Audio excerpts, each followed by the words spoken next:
जोहार।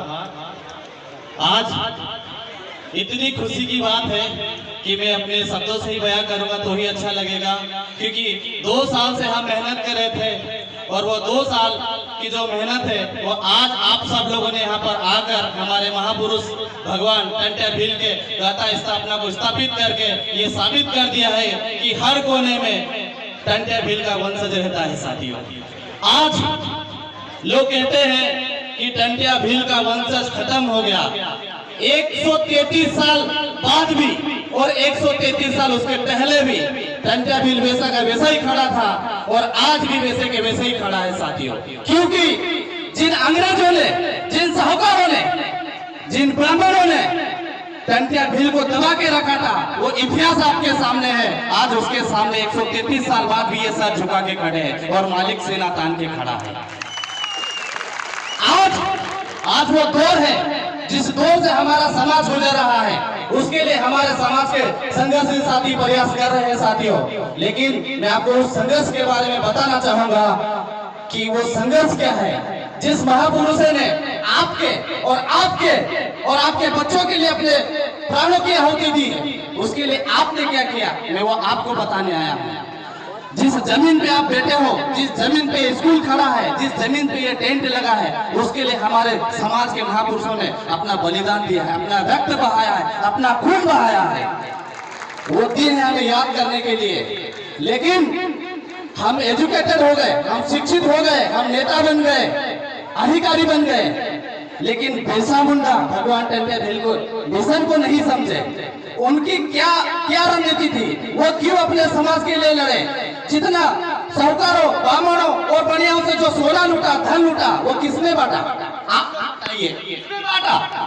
आपके समाज के लिए बांटा उसने। अपने पास नहीं रखा, अपने बेटे के लिए नहीं रखा, अपनी महिला के लिए नहीं रखा। आपके ऊपर पूरा उसने निछावर किया। लेकिन आपने क्या दिया? घर में फोटो नहीं रखी आपने। इतने गद्दार लोग हो आप। उस मालिक की जिसने आपको जमीन दिलाई, आपको एजुकेशन दिलाया, उसकी फोटो भी आपके घर में नहीं है। हम तो दाढ़ी वाले के चक्कर में पड़े हैं। साथियों, ये वो दौर है।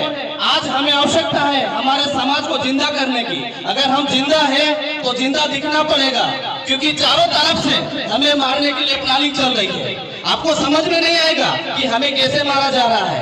हमारा एजुकेशन खत्म करके, हमारे अधिकार खत्म करके, हमारी जमीनें छीन के हमें खत्म किया जा रहा है। अभी हमारे इंदौर जिले में G20 सम्मेलन होने वाला है।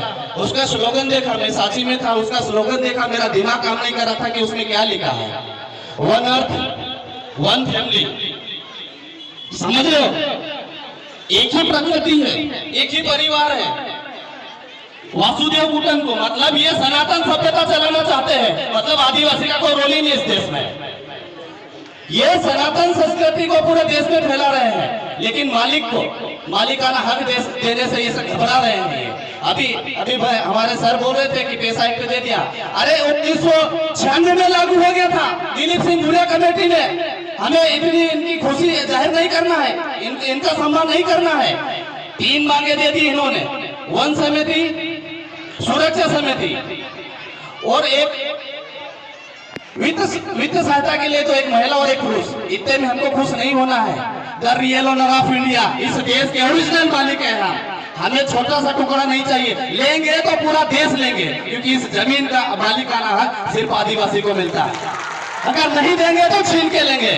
यहाँ पे हमारे सामान्य मंत्री महोदय जी भी बैठे हैं, सर भी बैठे हैं, मरकाम जी भी बैठे हैं, तो मैं उनसे भी अनुरोध करूंगा कि आपको भी मालूम है कि इस देश का ओरिजिनल ओनर, आपके लीडर ने कहा है कि इस देश का ओरिजिनल लीडर आदिवासी है। तो आपको भी इस मंच से यही बात रखना है कि इस देश का ओरिजिनल मालिक, चाहे डीएनए से ले लो, चाहे इस प्रकृति से ले लो, चाहे इस जमीन से ले लो, सिर्फ आदिवासी है, दूसरा कोई भी नहीं है। भारतीय संविधान का आर्टिकल 19(13)(3) का इस बात के पुख्ता सबूत है। इसको कोई नहीं मिटा सकता। चाहे ये कॉमन सिविल कोड लेकर आ जाए या दुनिया का कोई भी कानून लेकर आ जाए, हमारी होली ग्राम सभा के आगे सब फेल है। ये हमारे पुरखों का बलिदान है। उस बलिदान को आप जायज में नहीं जाने देंगे, क्योंकि आज हम लड़ना सीख गए हैं, बोलना सीख गए हैं। वो दौर अलग था कि हम सिर्फ पढ़ लिख के नौकरी के पीछे भागते थे, अब हम समाज के पीछे भागते हैं। तो जो समाज के साथ में गद्दारी करेंगे उनकी कुर्सी तक उनको समझ नहीं आएगी। ये हम इस मंच के माध्यम से बोलना चाहते हैं। मैं बोलना चाहूंगा, सिर्फ ज्यादा समय नहीं लूंगा, 5 मिनट में अपनी बात खत्म करूंगा। महामानव टंट्या भील के बारे में, उनके संघर्ष के बारे में, क्योंकि आज जिनका कार्यक्रम है, अगर उनके बारे में हम नहीं चर्चा करेंगे तो वो एक अलग बात हो जाएगी। क्योंकि इस जमीन पे आप बैठे हो, आज इस कार्यक्रम में आप आए हो इसके लिए, क्योंकि महामानव टंट्या भील के हम वंशज है और उस वंशज के बारे में हमें पता होना चाहिए। अभी बहुत सारी चीजें हो रही है। आज 133 साल बाद उभर के कोई क्रांतिकारी आपके सामने आया, उससे पहले क्या था वो? कौन दबा के रखा था उसको? किसने उसके इतिहास को छुपा के रखा? ये जानने का विषय है। यहाँ के साहूकारों ने, यहाँ के बनियाओं ने, यहाँ के अंग्रेजों ने, यहाँ के मालगुजारों ने इस महामालिक के 1857 की क्रांति से भी पहले के क्रांतिकारी है उसको दबा के रखा, उसके इतिहास को दबा के रखा, उसके वंशज को पता नहीं होने दिया कि इस देश का ओरिजिनल स्वतंत्र सेनानी टंट्या भील था। उन्होंने दबा के रखा। और ये बात आज वो खुद घुटने टेक के उसके आगे सिर झुका के बोल रहे हैं कि इस देश का असली मालिक कौन है? टंट्या भील का वंशज आदिवासी कौन है इस देश के असली मालिक। और हमारे भाई लोग अभी भी इसी मुबालदे में रहते हैं कि हम आदिवासी क्या करेंगे, हमें तो कोई अधिकार ही नहीं है। आपको डरने की जरूरत नहीं है, पूरा सिस्टम आपके साथ में खड़ा रहेगा, बस आपको सिर्फ खड़ा होने की जरूरत है। हर समय में, हर परिस्थिति में बस आपको सिर्फ खड़ा होने की जरूरत है। और जब हम लड़ेंगे तो ही हमें हमारा अधिकार मिलेंगे। क्योंकि बिरसा मुंडा ने कहा था कि जल जंगल जमीन मांगने वाली चीज नहीं बची है, अब छीनना पड़ेगा। छीनने के लिए तैयार हो तो हमको छीनना पड़ेगा, तभी जाके हमारे समाज को मालिकाना हक मिलेंगे। अब मैं आपको बताना चाहूंगा, 5/11/2010 माननीय सुप्रीम कोर्ट ज्ञान सुधा मिश्रा मार्कंडे काटजू का जजमेंट आता है और उस जजमेंट में कहा है कि इस देश का 8% आदिवासी इस देश का ओरिजिनल मालिक है। क्या आप लोगों को मालूम है कि इस देश का ओरिजिनल मालिक सुप्रीम कोर्ट ने कहा है कि 8% इस देश का मालिक आदिवासी है। लेकिन मेरे समाज को नहीं मालूम है, मेरे समाज के पढ़े लिखे युवाओं को नहीं मालूम है, मेरे समाज के नेताओं को नहीं मालूम है, मेरे समाज के अधिकारी कर्मचारी को नहीं मालूम है।